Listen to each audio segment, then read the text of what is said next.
Fala galera, tudo bem? Hoje eu vou fazer um vídeo um pouco diferente. Eu estou visitando aqui um campo de concentração de Sachsenhausen, perto de Berlim. Eu nunca fiz um vídeo assim, mas eu achei interessante gravar aqui a visita, até para mostrar para vocês e falar um pouco sobre isso, né? Então já vai servir meio que como uma aula, né? Não preparei nada, não tô roteirizando nada, mas eu quero mostrar um pouquinho, né? Estou caminhando aqui agora. Esse campo ele fica próximo de Berlim, mais ou menos 1 hora, né? Peguei ali o metrô e trem, ônibus, né? Vai pegando ali a combinação. Então mais ou menos 1 hora para conseguir fazer a visitação. Esse campo, ele é um dos primeiros campos construídos aqui na Alemanha.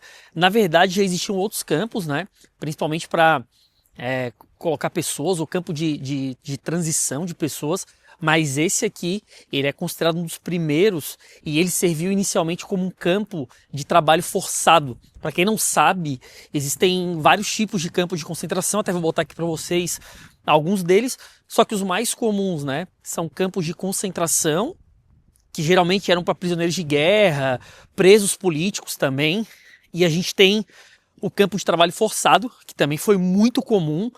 Durante a guerra, né, vários prisioneiros eles eram usados como mão de obra para fabricar armas, uniforme, e os campos de extermínio, que o mais famoso é Auschwitz, que fica na Polônia, mas outros também existiram, né? Auschwitz ele é o mais famoso, foi o maior de todos. O que eu estou visitando agora, o de Sachsenhausen, ele não é um campo de extermínio, ele é considerado um campo de trabalho forçado, mas ocorreram extermínios aqui, principalmente de judeus e soviéticos, tá? Então eu vou mostrar para vocês os locais, vocês vão ver que é bem perceptível. Eu tive aqui em 2020, eu visitei Berlim em 2020, vim nesse campo, e agora, né, estou visitando novamente, então vou mostrar para vocês. Galera, essa aqui, ó, é a entrada, e era por aqui que os prisioneiros vinham, né, para entrar no campo. E esse campo, ele tem essa famosa frase que é o trabalho liberta. Vou mostrar para vocês ali, a gente tá chegando bem na entrada, tá ventando um pouco aqui. Não sei como é que isso vai aparecer no áudio do vídeo. Tá bem, não tá tão frio, mas tá com vento gelado, então, né, bem desconfortável. E essa daqui, ó, é a entrada do campo.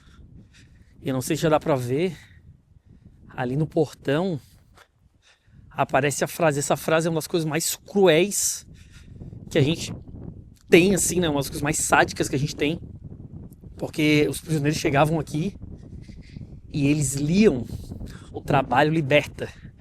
E aí qual que é a ideia? Se eu trabalhar, eu vou ficar livre, né? E na verdade isso não acontecia, olha só. É ali que a gente tem a frase, né? É de uma crueldade sem tamanho. Entrando aqui no campo, galera, olha só, ele não é nem um campo tão grande assim, mas olha só o tamanho, né? A dimensão. Muita coisa desse campo já não existe mais, foi demolido. Então ele tá bem vazio, mas tem algumas casas ali, a gente pode visitar. Agora é mais ou menos umas 3h40, 3h30. Daqui a pouco já meio que escurece, o campo fecha às 5 horas. Para lá a gente tem os alojamentos, e é para lá que eu vou agora.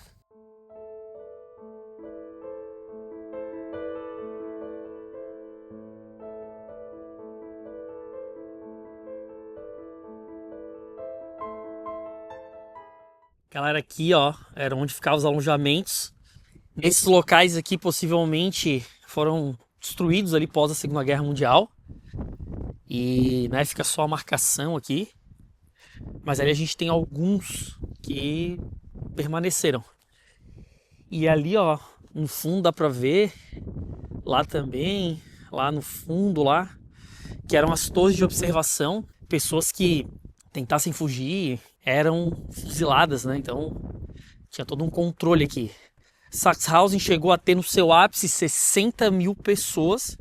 E como eu falei pra vocês, elas principalmente trabalhavam, né? Então ele era um campo mais ligado ao trabalho forçado.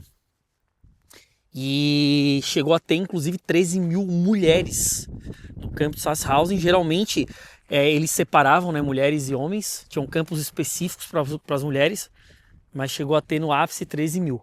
Eu não sei se dá para ouvir, né, que tá ventando bastante e tá muito frio. E assim,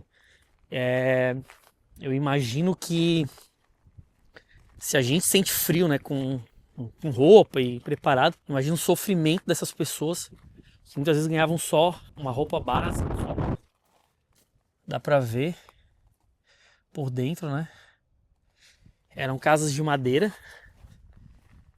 Então eram casas assim bem precárias, onde geralmente eles passavam a noite, né? Durante o dia trabalhavam, passavam a noite. Eu vou fazer algumas imagens para vocês ali dentro. Não vou falar, porque tem uma apresentação ali, tem uma série de coisas, mas vou mostrar como é que funciona ali.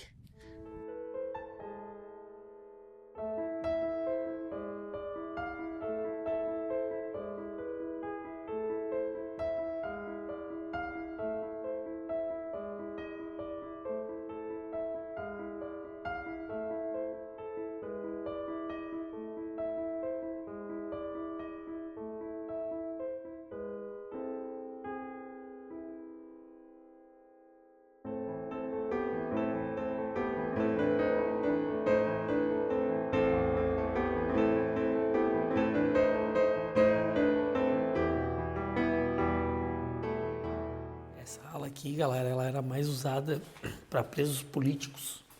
Então dá para ver a bandeira de vários países. E é como se fosse uma prisão aqui dentro do campo, né?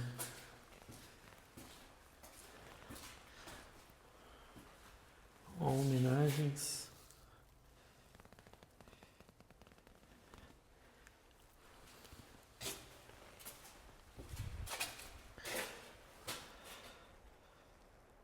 Ó, a cama, que já é uma cela mais completa.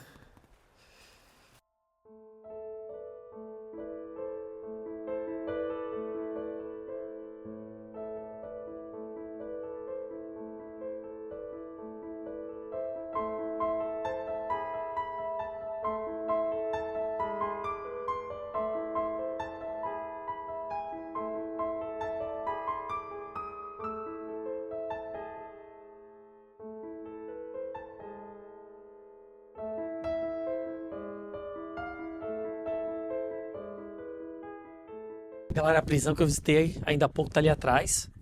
E ao contrário do que muitos imaginam, não foram só judeus que foram colocados em campos de concentração. Ciganos foram bastante perseguidos, poloneses, soviéticos, prisioneiros de guerra, né? Então franceses, ingleses e também homossexuais. Infelizmente não só na Alemanha, tá? Na Europa como um todo, mas na Alemanha eles eram colocados em campos de concentração. E olha só o que eu encontrei aqui. No muro tem uma placa, né, relembrando as vítimas, com a bandeira, com as cores, né, que simboliza o movimento LGBT. E é muito comum na Europa como um todo monumentos mostrando isso, né? Então, vários monumentos que também colocam a perseguição que homossexuais sofreram. Ciganos também são muito lembrados por essa perseguição e obviamente, né, os judeus, que foram aí mais da metade daqueles que morreram dentro desses locais. Esse campo ele foi aberto, ele foi inaugurado em 1936. Então ele é antes, né, do começo da Segunda Guerra Mundial, que foi em 1939. E inicialmente ele foi feito para ser um campo para presos políticos. Depois ele, como eu falei para vocês, ele virou um campo de trabalho forçado. E para vocês terem uma ideia, ele virou um complexo com 60 subcampos que as empresas alemãs vinham, exploravam essa mão de obra, que era basicamente gratuita, e obviamente, né, acabavam impulsionando tanto a Alemanha na guerra quanto a própria economia alemã. Isso, inclusive, hoje é bastante condenado, né? Então, muitas empresas que até hoje existem, elas acabam pedindo desculpa, relativizando, dizendo que na época não sabiam, mas várias empresas acabaram se utilizando dessa mão de obra. E outro detalhe importante, que aqui nesse campo também ocorreram experimentos médicos, que também era muito comum nos campos de concentração. Em Auschwitz isso aconteceu. Então várias pessoas que estavam aqui foram submetidas a experimento, né? Na época, alguns médicos queriam entender ali o funcionamento do corpo, queriam inclusive aprimorar, né, a dita raça ariana, e acabavam usando essas pessoas para fazer esses experimentos que eram muito cruéis, eram extremamente desumanos. Teve até uma discussão depois que os campos foram fechados, né, se era ou não ético usar o conhecimento que se teve através desses atos que eram cruéis, muitas vezes envolviam crianças, né? Então, aqui em Sachsenhausen também aconteceu esse tipo de situação. Galera, a gente chegou aqui agora num local que é um monumento erguido,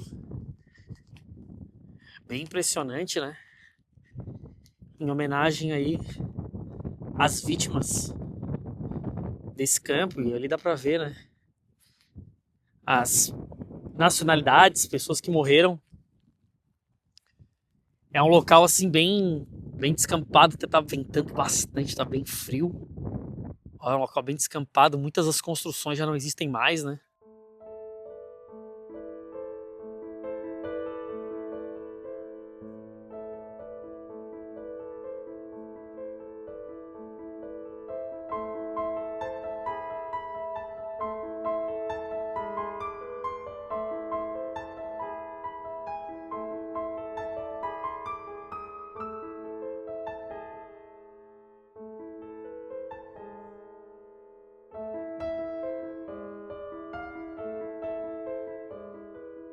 Galera, essa aqui é uma das áreas mais impressionantes, ó. Eram estruturas criadas, eram ali inclusive que ficavam os crematórios. E ali na frente, ó, a gente tem inclusive fotos de pessoas que acabaram morrendo aqui nesse campo. Deixa eu me aproximar ali para mostrar para vocês. Ó, só para vocês verem, ali no fundo são as casas, ali já era o bairro, né? Então era muito próximo, né, das cidades. E aqui a gente tem algumas imagens, olha só. Bem marcante.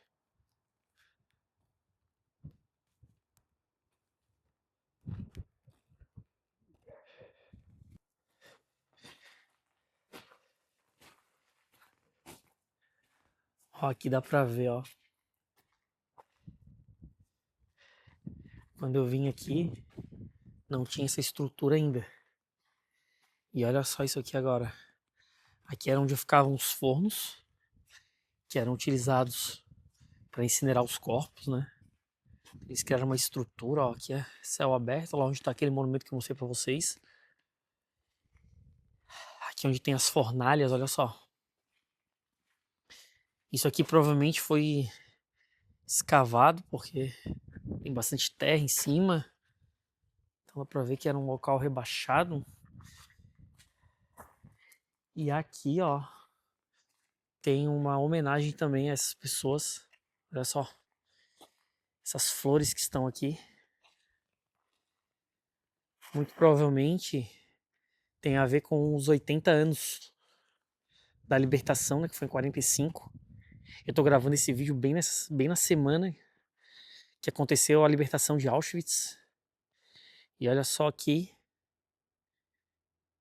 Impressionante, eu tô aqui sozinho. Tô todo arrepiado.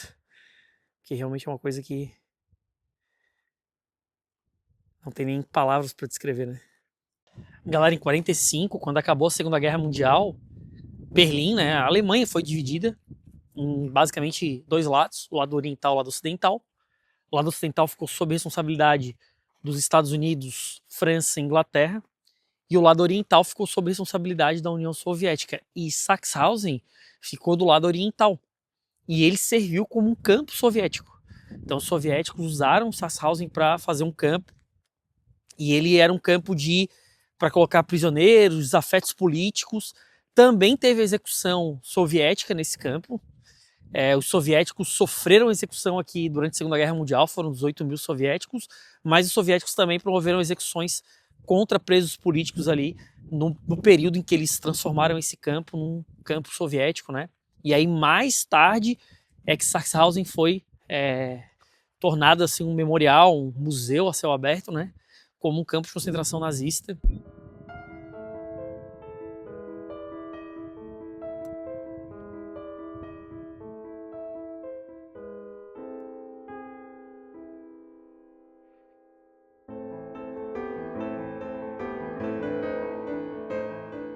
Uma coisa que é interessante falar é que tudo que tem em relação com o Holocausto, com essa tragédia toda que aconteceu, os alemães eles são bem, eles não cobram, né? Por exemplo, a entrada do campo não é cobrada, vários locais que a gente visitou não são cobrados, é até uma forma da população alemã, né, do povo alemão, alertar o mundo, né, os perigos que a gente tem quando, né, um pensamento de superioridade, que prega, né, o que o nazismo pregou, os perigos que isso acaba trazendo para o mundo, então é uma maneira deles abrirem, né? E quando a gente está num local desse, a gente começa a pensar o como isso é recente, assim, a gente vê as datas, né? 40, 45. Então, assim, não é uma coisa que aconteceu há muito tempo, não é uma coisa que aconteceu muito próximo da gente. Eu tive essa semana na casa da Anne Frank, em Amsterdã, e também foi algo que, né, quando a gente entra, vê, a gente, né, eu li o diário, acho que muita gente já deve ter lido, e quando a gente olha e vê a casa, o local que ela ficava, o diário original, a gente se dá conta o quanto uma insanidade total que foi, né, o nazismo, o quanto isso mobilizou a vida de milhares de pessoas, acabou com a vida de milhares de pessoas, né? Pessoas que não tinham nada a ver, a Anne Frank, uma criança, né? Várias outras, né, que acabaram morrendo aí nos campos de concentração e tiveram os pais e familiares, né, atingidos, né? Então, assim, quando a gente começa a ver o mundo do jeito que ele está hoje, com discursos, né, com o ódio ao outro, enfim, tudo que acontece, a gente tem que ficar alerta. Não é algo que as pessoas na época, por exemplo, muitos não enxergavam o nazismo um perigo. Muitos achavam que o nazismo era algo inofensivo, que ia barrar o crescimento da União Soviética. E é isso. Muitos acreditavam que era algo inofensivo, e não foi, né? Então a gente tem que ficar sempre alerta, para que nunca mais uma atrocidade como essa aconteça na história, né? E que as pessoas se conscientizem, né? Que os discursos, eles vão sendo feitos e uma hora eles viram prática. E olha só a tragédia, né? Que a gente viveu nesse local e que em tantos outros, né? E que a gente não pode deixar acontecer. Beleza? Valeu, galera.